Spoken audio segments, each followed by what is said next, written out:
Hi again, everybody. This is Captain B-Rye once more. I received an email from his name is Erasmo Simo. Sorry if I mispronounced that. Really, a really good email. It forced me to think about a question that I believe that I only thought about a little bit and just kind of made a decision. I didn't really think too much in depth, but since he asked me to articulate my decision, I found it a little more complicated than I thought it would be. And essentially, his question is why? So if I'm using Mono, why not just use Monogame?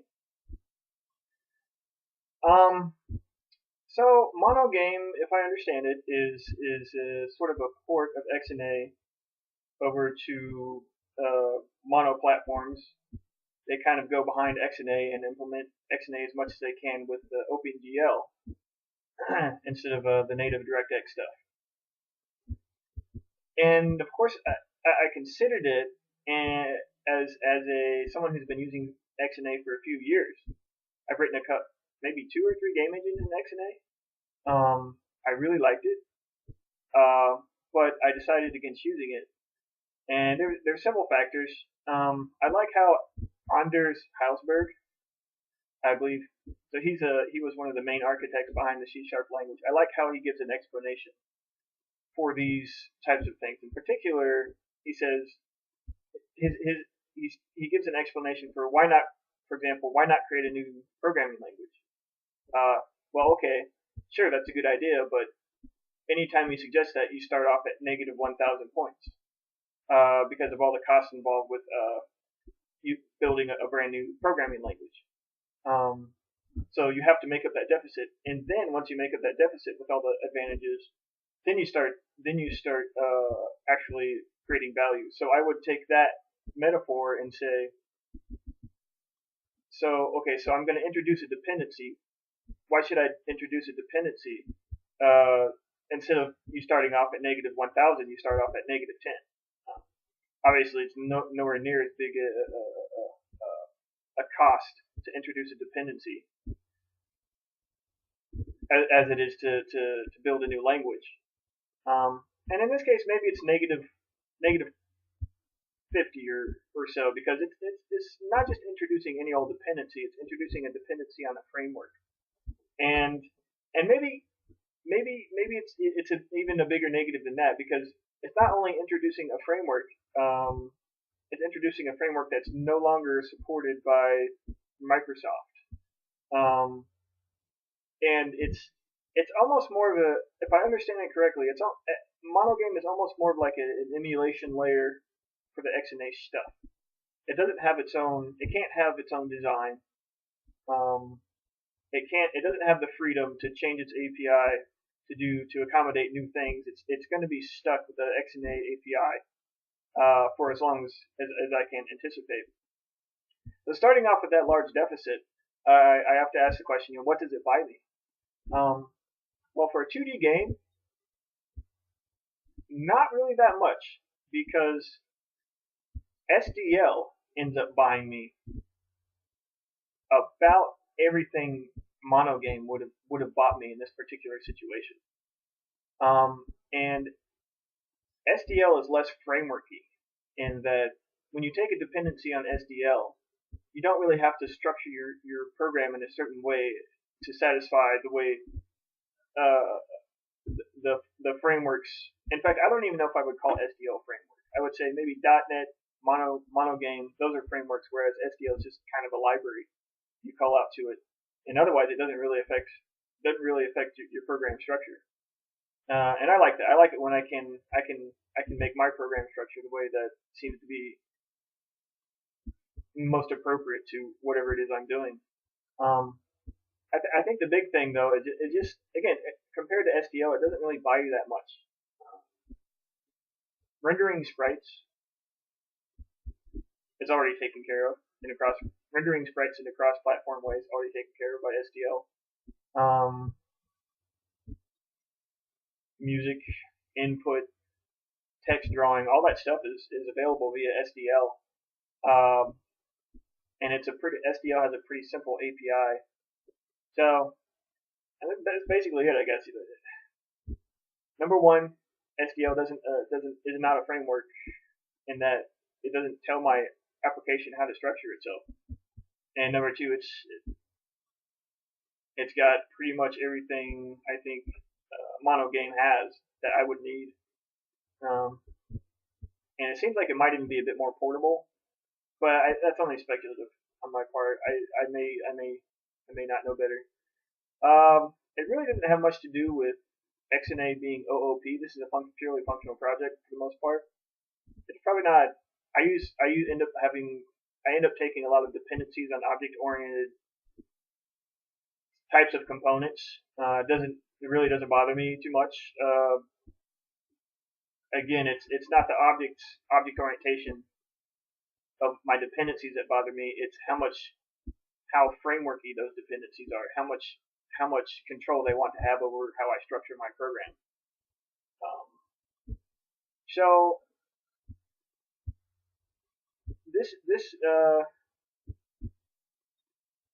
it looks like Erasmo is also interested in fully functional programming. How to structure a program in a fully functional fashion. And I think that's one thing that I did pretty well with this game engine so far. I've managed to be entirely pure, except for where I have side effects by calling out. Except I call out to SDL, have it do its thing. Obviously, that's side effecting, but I do that in a certain way, such that it doesn't affect my program's purely functional structure. I do that by making the rendering, physics, audio, all that stuff, by making those into, what's a good way to describe that? Basically making them into components, where that I only send them messages.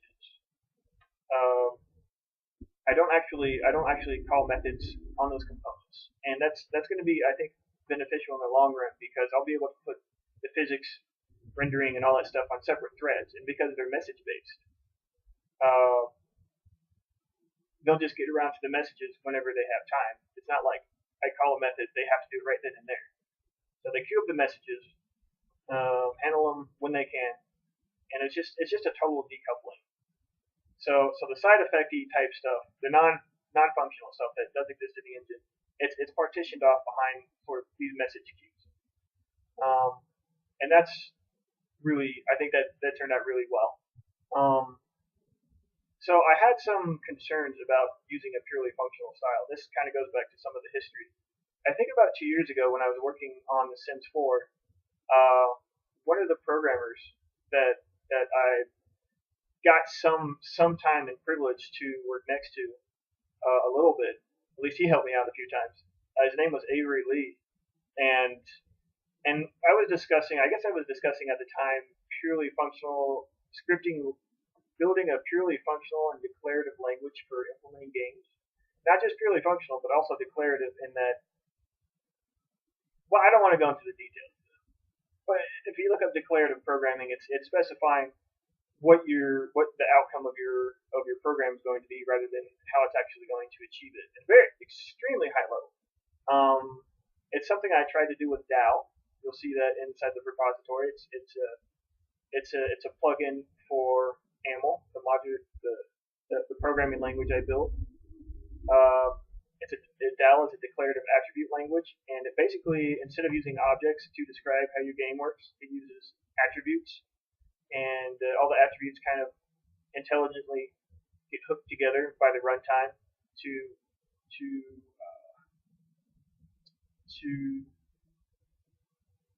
so the attributes are just there to describe what exists and what is the consequences of those things' existence in tandem with one another. And so the runtime engine, DAO, if it were implemented, it will, using just simple inference, figure out how to execute a simulation built on those specifications. I sort of had it working with Goal, which is a predecessor to DAO, declarative object language.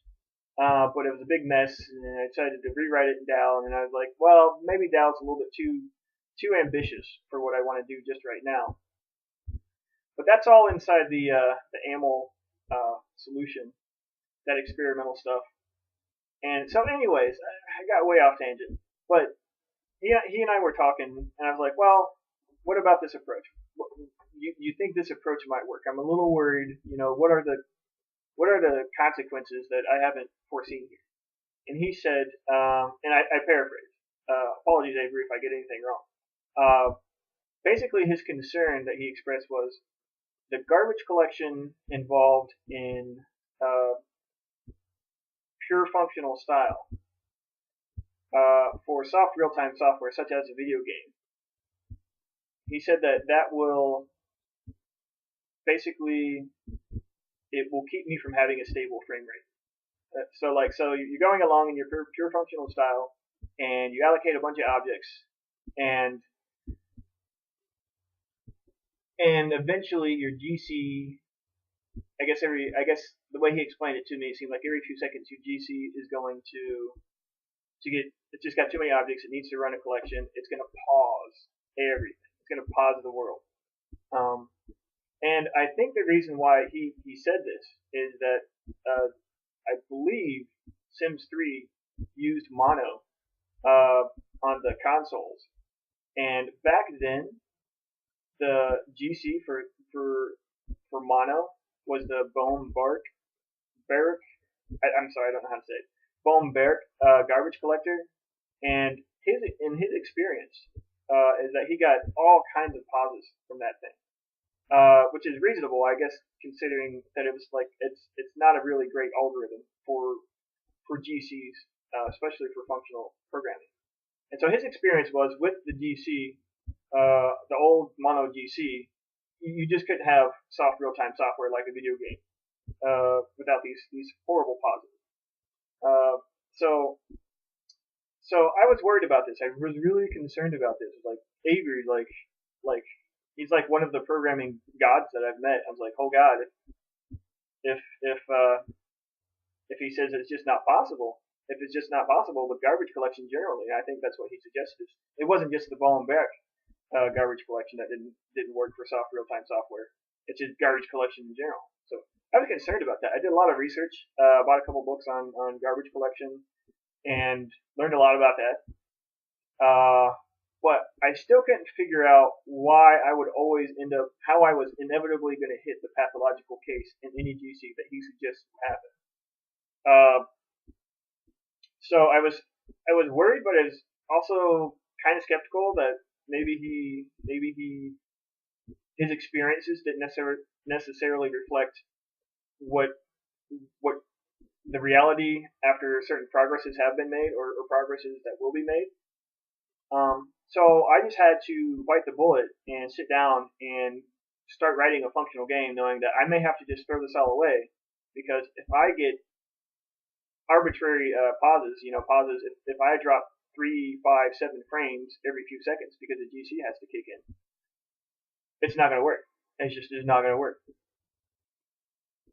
That's it. It just wouldn't work. I'd have to wait until either an incremental type of GC comes along and makes itself available on these different platforms, which is probably a ways off, probably several years off. But the only way to know for sure, you can read about GC all you want, but the only way I can know for sure is I had to build a game in a purely functional style and see what the GC did. So I did that. I got the silly box demo up and running, and it turns out with the with the .NET generational garbage collector, it's actually not an issue. It's just not an issue at all. So the way it works, because it's a generational garbage collector, yes, I'm allocating probably about 5 megabytes of stuff per second, and that's a huge amount of stuff.